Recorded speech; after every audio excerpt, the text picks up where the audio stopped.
छत्तीसगढ़ के बहुचर्चित शराब घोटाले में जेल में बंद रिटायर्ड आईएएस अधिकारी अनिल टूटेजा को सुप्रीम कोर्ट से बड़ी राहत मिली है। मंगलवार को इस मामले की सुनवाई जस्टिस अभय एस ओका और जस्टिस उज्जवल भुइयां की बेंच में हुई, जहां कोर्ट ने टूटेजा को सख्त शर्तों के साथ जमानत देने का आदेश दिया। आदेश के अनुसार उन्हें अपना पासपोर्ट अदालत में जमा कराना होगा और पूरी सुनवाई के दौरान अदालत के साथ संपूर्ण सहयोग करना अनिवार्य होगा।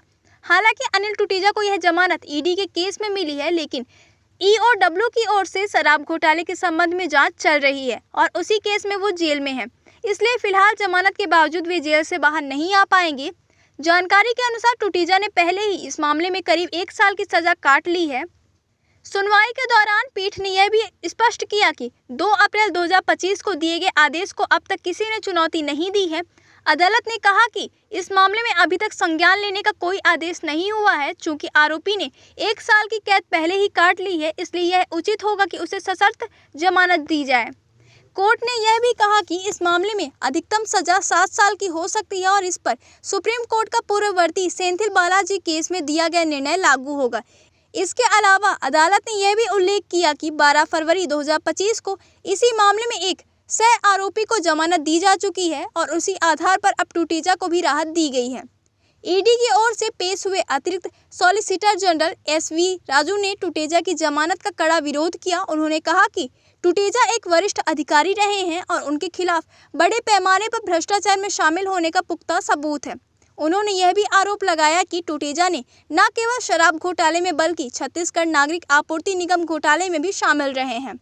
ईडी का कहना था कि टूटेजा जैसे प्रभावशाली व्यक्ति गवाहों को प्रभावित कर सकते हैं और सबूतों के साथ छेड़छाड़ कर सकते हैं, जैसा कि उन्होंने अपने पद पर रहते हुए भी किया था।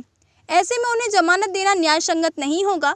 छत्तीसगढ़ शराब घोटाला राज्य की सबसे बड़ी आर्थिक घोटालों में से एक माना जा रहा है, जिसमें करीब 2000 करोड़ रुपए से अधिक की हेराफेरी की बात सामने आई है।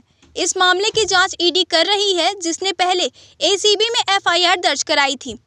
ईडी की जांच में सामने आया कि तत्कालीन मुख्यमंत्री भूपेश बघेल के शासनकाल के दौरान यह घोटाला आईएएस अधिकारी अनिल टूटेजा, आबकारी विभाग के एमडी एपी त्रिपाठी और कारोबारी अनवर डेबर की अगुवाई वाले एक सिंडिकेट के जरिए अंजाम दिया गया था।